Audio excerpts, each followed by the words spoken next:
क्रिस्त में आदि प्रिशिष्ट। आज के सुसमाचार में हम सन्मति के बुलावा के बारे में देखते हैं। मत्ती उसका व्यवसाय क्या था? टैक्स कलेक्टर, नाकेदार था।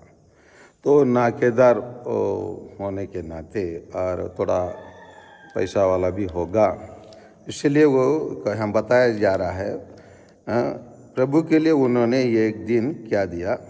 भोजन दिया। और उस भोजन में कौन कौन आए हुए थे? नाकेदार और पापी लोग आए हुए थे।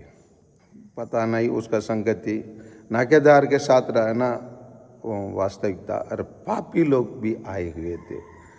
पापी लोग इसलिए नहीं आए कि प्रभु यीशु को देखने के लिए, लेकिन प्रभु यीशु के कार्य को देखकर, प्रभु यीशु के आने से उन लोग अपने जीवन में कुछ हासिल करने के लिए, पाप से मुक्ति पाने के लिए उन लोग आए हुए हैं।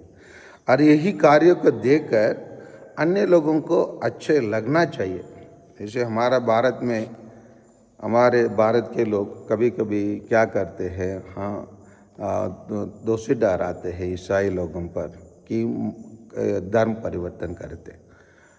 ऐसे ही रख दीजिए, उदाहरण के लिए धर्म परिवर्तन तो हो रहा है।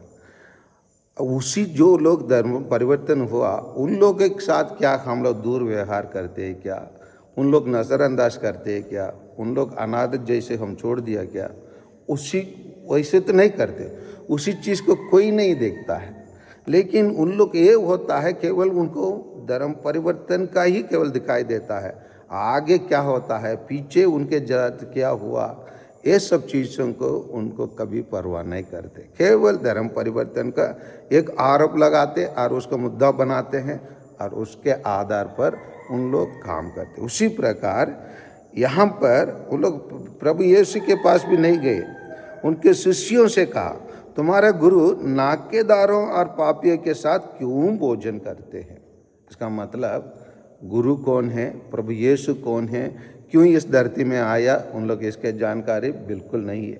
अगर रहा भी होता और उसी को उन लोग गहराई से और उसी चीज़ को जानने के लिए, उसको जांच करने के लिए, उसके अनुसार प्रभु यीशु को सम्मान करने के लिए उन लोग तैयार नहीं। जैसे हमारे कलीसिया के कार्य को देखते हैं, कार्य को जानते भी हैं उन लोग कि ईसाई लोग जहाँ भी काम करते हैं सेवा मनोभाव से काम करते हैं, हॉस्पिटल चलाते हैं, शिक्षा संस्था चलाते हैं और अन्य सेवा काम करते हैं। इसी को जानते हैं। जानते के बावजूद हमारे ऊपर यही आरोप लगाते, जैसे उन लोग प्रभु यीशु पर ये आरोप लगाते हैं। क्या लगा? तुम्हारे गुरु नाकेदार और पापी के साथ क्यों भोजन करते हैं?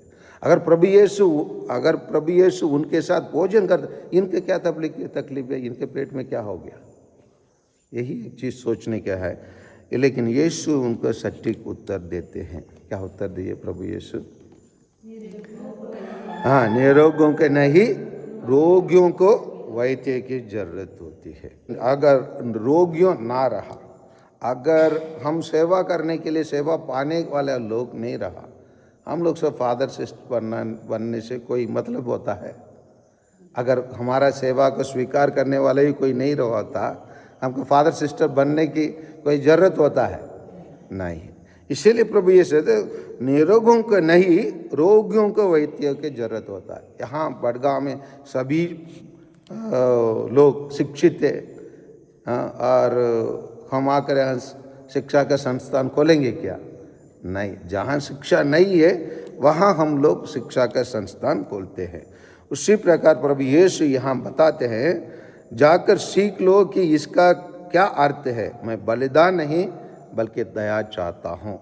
मैं धर्मियों को नहीं पापियों को बुलाने आया हूँ। आजकल के कंप्यूटर युग में, आर्टिफिशियल इंटेलिजेंस में बहुत सारा ज्ञान मिल जाती है, लेकिन ये आर्टिफिशियल इंटेलिजेंस और जो भी ज्ञान हम कंप्यूटर से पाते हैं, कंप्यूटर चलाने वाले लोगों से हम बीमारी लोगों को चलाना, बीमारी लोगों को सेवा करना, शिक्षित बनाना, ये महत्वपूर्ण कार्य है।